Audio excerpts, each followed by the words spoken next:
Witches. So today I'm going to introduce you to a very special plant.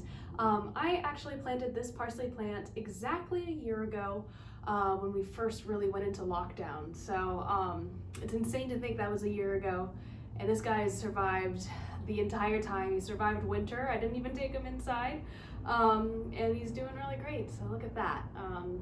Life finds a way, I guess, which is a Jurassic Park quote. Whatever. It's just, I'm really happy that this plant has survived this long, and I think that's a testament to the hardiness of this plant. So yes, today we're talking about parsley. Some folk names are devil's oatmeal, persily, persil, and persile, as well as petroselenium and rock parsley. The planet it is ruled by is Mercury.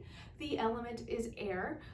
Its powers include lust, protection, and purification. The deity it is most associated with is Persephone.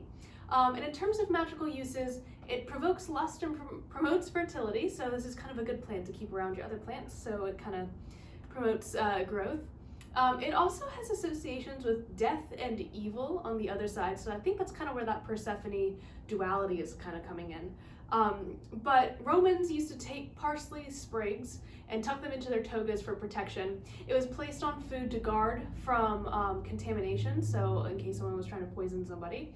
It can be used in purification baths because it does have a lot of purifying properties, and also it stops misfortune and brings good luck.